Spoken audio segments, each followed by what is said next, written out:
Hello everyone, welcome to this amazing platform of our channel Panisha for Competitive Examinations and I am Piyush। तो इस particular session में हम बात करेंगे जो आपका FCI AG3 यानी कि असिस्टेंट ग्रेड 3 की आपका एग्ज़ाम होने वाला है। उसके लिए लास्ट के आपके 10 डेज़ हो गए या फिर किसी के पास 10 डेज़ होंगे, किसी का फर्स्ट को एग्जामिनेशन है, किसी का 10th को है एग्ज़ाम, किसी का 7th को है। तो वो आपके पास जितना भी रिस्पेक्टिव टाइम बचा हो, मिनिमम एक 10 टू 15 डेज़ हम मान के चल लेते हैं। इन 10 टू 15 डेज़ में आपको जनरल स्टडीज़ में क्या करना है और बेसिकली जो आपका ये सेक्शन है जनरल स्टडीज़, यही इस बार एक्स्ट्रा ऐड हुआ था। बाकी वो क्यूआरई जो है आपका, ये तो पहले से ही था। और अगर आपने अभी तक मॉक वगैरह देने स्टार्ट नहीं किए हैं तो क्यूआरई में आपका सबसे बड़ा जो मार्क्स को डिटरमाइन करेगा ना, वो होगा आपका आपने कितनी प्रैक्टिस की हुई है। ठीक है, तो अगर आपने अभी तक मॉक देना स्टार्ट नहीं किया इन तीनों सेक्शन के लिए, तो 2 सेक्शनल मॉक जहाँ पे आपको मिले, कोई भी वीकली फ्री टेस्ट मिलते हैं हर वेबसाइट पे, उनको लगाइए। क्वांट्स और रीजनिंग में इंग्लिश में थोड़ा सा आपको कॉम्प्रिहेंशन वाला पार्ट, ये जो है आपका क्यूआरई बेसिकली आईबीपीएस पैटर्न पे ही आएगा, यानी कि काइंड ऑफ बैंकिंग वाला जो पैटर्न होता है, या फिर आपने ईएसआईसी का यूडीसी का एग्जाम देखा होगा, उसमें काइंड ऑफ जैसे क्वेश्चंस आते हैं वैसे आपको देखने को मिलेंगे इसमें।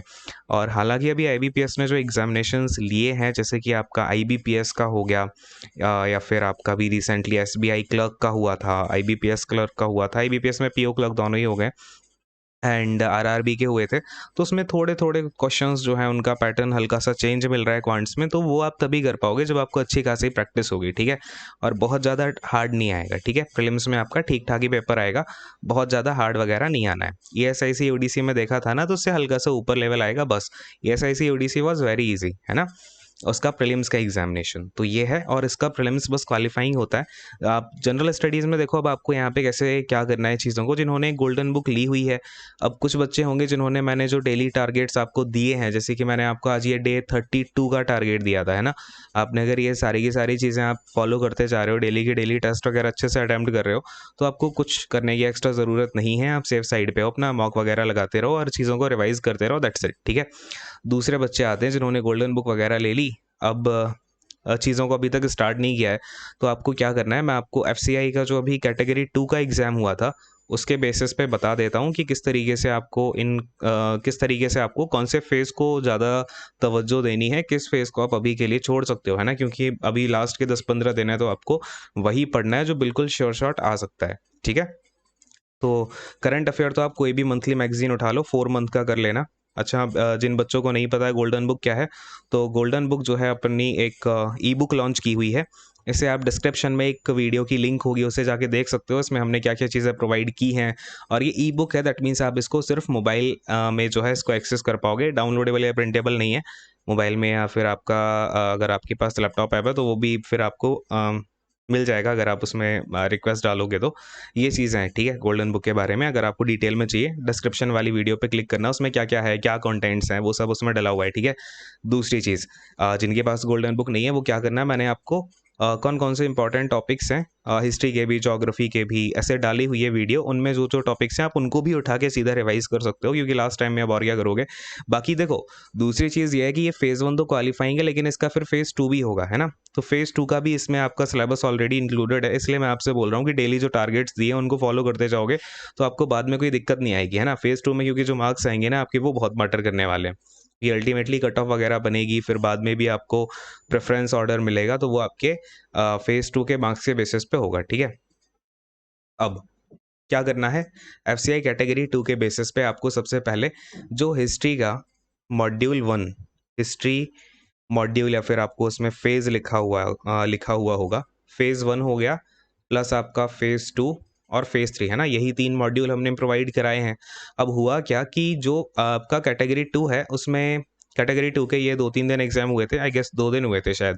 तो जो भी रिव्यू हमारे पास आया है, हिस्ट्री से ही भर-भर के क्वेश्चन आए हैं। फ़ेज़ 1 से भी आए हैं, इसमें आपका जो पैलियोलिथिक एज हो गया, मेसोलिथिक एज हो गया, तो इस एजेस से काफ़ी क्वेश्चन देखने को मिले हैं। देन आपका फ़ेज़ 3 में भी काफ़ी क्वेश्चन्स आए हैं, फ़ेज़ 2 से भी आए। दैट मीन्स आपको हिस्ट्री में तो कुछ नहीं छोड़ना है, ठीक है? हिस्ट्री में इन तीनों मॉड्यूल में आपको जो-जो थ्योरी प्रोवाइड की गई है, उसको आपको कैसे भी करके रीड करके जाना ही जाना है। वो बहुत क्रिस्प है और वहाँ से क्वेश्चंस बन रहे हैं, ठीक है? सीधे के सीधे क्वेश्चंस बन रहे हैं, तो आपको आपको ये तो कर ही लेना है। उसके बाद आपको इसके इन तीनों फेजेस के Q&A भी मिलेंगे, ठीक है। अगर आप Q&A करना चाहो तो कर लेना, बट थ्योरी पार्ट इसका बहुत इंपॉर्टेंट है। अभी तक हमें जो भी क्वेश्चन देखने को मिले हैं वो थ्योरी पार्ट से थोड़े ज़्यादा आ रहे हैं। Q&A से क्या है कि Q&A में कुछ क्वेश्चन तो सेम है, कुछ क्वेश्चन हमने एक्स्ट्रा डाल रखे हैं जो थ्योरी से हट के हैं, लाइक जिनको जो कि फैक्चुअल हो सकते हैं, कितने कितने टाइप के क्वेश्चन बन सकते हैं। तो Q&A आप एक बार थ्योरी पढ़ लेना, फिर Q&A को रीड कर लेना, एक बार गो थ्रू कर लेना, ठीक है। ये मैं उनको बता रहा हूँ जो बस अंतिम 10 दिनों के लिए बैठे हुए हैं, है ना। तो लास्ट में आपको ये तो करना ही है एनी हाउ। हिस्ट्री हो गया, ज्योग्राफी। अब ज्योग्राफी में आपको क्या करना है कि मैंने आपको ज्योग्राफी का जो थ्योरी वाला पार्ट है उसमें मैंने आपको सॉइल्स वगैरह कराई हैं, सॉइल्स देखोगे और उसमें आपको नेचुरल वेजिटेशन वाला एक मास्टर चैप्टर मिलेगा, ठीक है। तो वो नेचुरल वेजिटेशन वाला पार्ट हो गया, सॉइल वाला पार्ट हो गया। यानी कि एक जो कंप्लीट थ्योरी वाली ई बुक है ना ज्योग्राफी की, उसमें आपको क्या है कि लास्ट में मिलेगा इंडिया वाला पार्ट, यानी कि उसमें हमने इंडिया की कई सारी बातें करी हैं। उसके पहले फिलर यहाँ पे आपको सोलर सिस्टम वगैरह मिलेगा, तो आपको स्टार्टिंग से सोलर सिस्टम तक तो बहुत अच्छे से पढ़ लेना है। इवन जो स्टार्टिंग के चैप्टर्स है ना, स्टार्टिंग के 4-5 चैप्टर हैं, वो तो आपको बहुत अच्छे से रीड करने ही हैं। इसके बाद अगर आपकी हिम्मत बिल्कुल छूट जाए ना कि अब मेरे से आगे कुछ हो ही नहीं रहा, तो आप ये वाला पार्ट जो है लास्ट वाला इंडिया के बारे में जो बोला हुआ है वो थोड़ा सा छोड़ सकते हो। उसके प्लेस पे आप फिर ज्योग्राफी के Q&A के 3 मॉड्यूल है ना, उन तीनों मॉड्यूल को फटाफट से कंप्लीट कर लेना, ठीक है। लेकिन जो कर सकते हो ना, जिनको इतना अपने अंदर भरोसा है कि मैं तो यार ये पूरा रीड कर सकता हूँ, क्योंकि आपका CGL का Tier 2 भी होने वाला है, उसके लिए ये सभी के लिए इंपॉर्टेंट है। आप देखना यहाँ से क्वेश्चन फंसेंगे, ठीक है। आपका फेज 2 होगा तो वहाँ पे भी यहीं से चीज़ें आने वाली हैं कि फेज 1 फेज 2 सारा कवर किया हुआ है। तो जो चीज़ें हैं आपको पहले ये करना है, बाद में बाकी जो बचा हुआ कार्यक्रम है वो तो करना ही करना है। लेकिन ये मैं बता रहा हूँ कि FCI कैटेगरी 2 में जिस टाइप के क्वेश्चंस आए हैं, है ना, मेरी बात को समझ पा रहे हो ना, इतने मैच्योर्ड तो हो। चलो, ये क्या यार, पेज ही खत्म हो गया।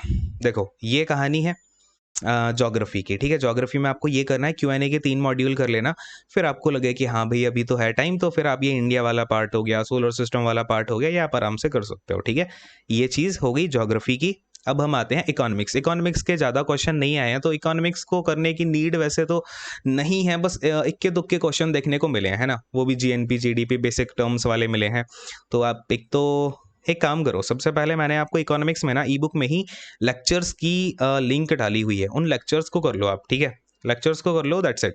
बाकी ये उसमें आपको इकोनॉमिक्स फेज 1 की थ्योरी दी है, उसे भी रीड कर लोगे तो बेटर ही है। 20-21 पेज की ही है ना। वो बहुत क्रिस्प मैटर है, इकोनॉमिक्स ज़्यादा पूछी नहीं जा रही। पॉलिटी आपके सिलेबस में नहीं है, आ भी नहीं रही है, तो इसके लिए टेंशन मत लो। बाकी इसको हम ऐड तो कराएंगे गोल्डन बुक में, क्योंकि वो CGL Tier 2 में काम आएगा, ठीक है। ये कहानी हो गई, इकोनॉमिक्स हो गया। अब अपना बचा जनरल साइंस, ठीक है। जनरल साइंस में देखो क्या करना है, फिजिक्स है, केमिस्ट्री है, बायोलॉजी है। आपको सबसे पहले बायोलॉजी उठा लेनी है, फिजिक्स उठा लेनी है, ठीक है। बायोलॉजी में मैंने आपको जितना अभी तक आज का जो 32 डे वाला टारगेट है ना, कहाँ चला गया, ये जो है आपका डे 2 तक का, ये पढ़ लेना, ठीक है। बायोलॉजी में यहाँ पे मैंने फेज 1 की पूरी थ्योरी तो पढ़नी ही है, बट फेज 2 में मैंने आपको जैसे 2, 3, 4, ये 5-6 वाला पेज स्किप कर सकते हो, 7, 8, 9, 10, 11, 12, 13, 14 वाला स्किप कर सकते हो, ठीक है। 15 पेज ये आपको फेज 1 के लिए पढ़ के जाना है, इतना। बाकी मैं आगे टारगेट्स देता जाऊंगा, वो तो उन बच्चों के लिए है जो स्टार्टिंग से फॉलो करके आ रहे हो। अगर आपने कुछ भी फॉलो नहीं किया तो एटलीस्ट आपको इतना काम तो करना पड़ेगा कि यहाँ तक का कर लो। डे 33 से मैं जो बायो में काम दूंगा वो आप स्किप कर सकते हो, ठीक है। जब आपका पहले का कार्यक्रम पूरा हो जाए तब उसको आगे करना, ठीक। तो भैया बायोलॉजी के लिए ये हो गया। और बायोलॉजी का अच्छा, जनरल साइंस में ये देखो, मैंने तीनों में फिजिक्स केमिस्ट्री बायोलॉजी में एक एक जो है Q&A मॉड्यूल ऐड कराया है। आपको वो Q&A मॉड्यूल ज़रूर करके जाना है। क्या करना है, Q&A मॉड्यूल ज़रूर करना है, क्योंकि FCI कैटेगरी 2 में फिजिक्स के कम से कम अगर सारी शिफ्ट में देखा जाए तो 4 से 5 बच्चे क्वेश्चन बता रहे हैं। 4 से 5 क्वेश्चन, जो जिसमें से 2-3 तो सीधे सीधे Q&A के डायरेक्ट रिपीटेड थे, बाकी की थोड़ी चीज़ें थ्योरी से थी, ठीक है। तो थ्योरी में आपको क्या करना है, फिजिक्स का अगेन ये देखो, फिजिक्स में हमने आज क्या टारगेट दिया है। आज का टारगेट काफ़ी इंपॉर्टेंट है। ये जो आपका मॉड्यूल 1 है फिजिक्स का, बस आप ये कंप्लीट कर लेना, ठीक है। मतलब सबसे पहले प्रायोरिटी पे यही रखना है कि मॉड्यूल 1 हमारा कंप्लीट हो जाए। फिर टाइम मिलता है तो आप इसका जो है मॉड्यूल 2 तो करोगे ही करोगे, ठीक है, टाइम मिलता है तो। बाकी इसको आप स्किप कर सकते हो, ये स्किप करने वाली बातें बता रहा हूँ। स्किप का मतलब है कि आप बस ये करने जा रहे हो कि मैं पास हो जाऊँ कम से कम फेज़ 1 में, है ना, ताकि फेज़ 2 में मैं बहुत अच्छा स्कोर कर पाऊँ।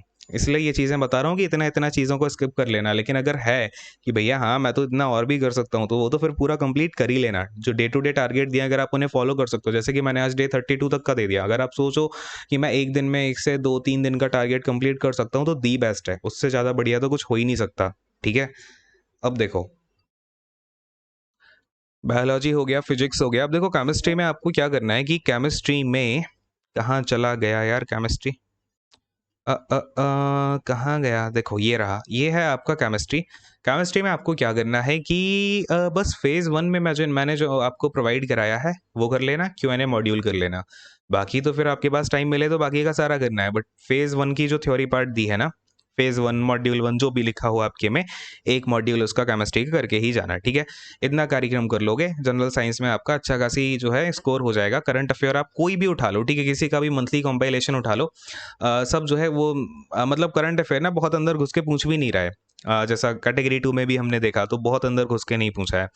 और रीजनिंग और मैथ में याद रखना 2-3 कल क्वेश्चन ऐसे आएँगे जो कि कैलकुलेटिव होंगे, ठीक है? तो उनको स्किप करके बाद में ट्राई करना, या जो भी आपकी स्ट्रैटेजी है उसको फॉलो करना, उलझ मत जाना, ठीक है? कैटेगरी 2 में मेरे 1-2 बच्चों ने गलती करी है, क्वेश्चन में उलझ गए। एक तो पज़ल में उलझ गया रीजनिंग की, तो ये सब कार्यक्रम मत करना, ठीक? तो बस यही चीज़ें हैं। एंड ये सब काम जो है आपको करना है। ठीक है? और दूसरी चीज़, मैंने अभी तक आपके 3 टेस्ट लिए हैं, अब आपने गोल्डन बुक ली हो, नहीं ली हो, पढ़ा हो, नहीं पढ़ा हो अभी तक, लेकिन आपको कम से कम ये टेस्ट तो देने ही है, ठीक है? ये रहा आपका टेस्ट 1। अब ये आप जाना, वीडियो में ही है वो, किस तरीके से रूल्स होते हैं हमारे टेस्ट लेने के, वो आपको पता चलेगा। ये टेस्ट 1 हो गया, टेस्ट 2 हो गया, टेस्ट 3, ठीक है? 3 टेस्ट मैं आपके ले चुका हूँ, चौथा टेस्ट अभी फटाक से लेने वाला हूँ कुछ टाइम में, और एग्ज़ाम आते-आते मैं आपके अराउंड 8 से 10 टेस्ट जो है वो ले चुका होऊँगा। और हर टेस्ट में मैं कोशिश करता हूँ, जैसे मैंने आपको हिस्ट्री का फ़ेज़ 1 करा दिया, तो फ़ेज़ 1 से जितने क्वेश्चंस ठीक-ठाक बन सकते हैं, आपका रिवाइज़ भी एक तरीके से हो जाए, तो उस तरीके से मैं एक फ़ेज़ 1 का, फ़ेज़ 2 का, फ़ेज़ 3, यानी कि मैं अभी तक आपका हिस्ट्री के 3 फ़ेज़ और ज्योग्राफ़ी से थोड़ा-सा चुटकू-बुटकू टॉपिक, यानी कि नेचुरल वेजिटेशन मैंने आपका कवर किया है, जिसमें हमने ट्रॉपिकल डेसिडुअस फॉरेस्ट और एवरग्रीन फॉरेस्ट वगैरह सारे कर लिए ना, और सॉइल भी मैंने आपका ले लिया। तो अब जो है इसके आगे के हम टेस्ट को कंटिन्यू करेंगे। सरप्राइज़ ही रखता हूँ, कोई भी टॉपिक डाल दूँगा, ठीक है? आप बस रिवाइज़ करते रहो अच्छे से। आई बात समझ में? तो ये तीनों चीज़ें हो गई। यानी कि ये 3 टेस्ट हो गए, 4th वाला आपका जल्दी ही होगा, ठीक? चलो, इस सेशन को अब यहीं पे एंड करता हूँ। कोई डाउट हो तो कमेंट सेक्शन में डालना। And thank you so much. God bless you all. Take care and bye bye.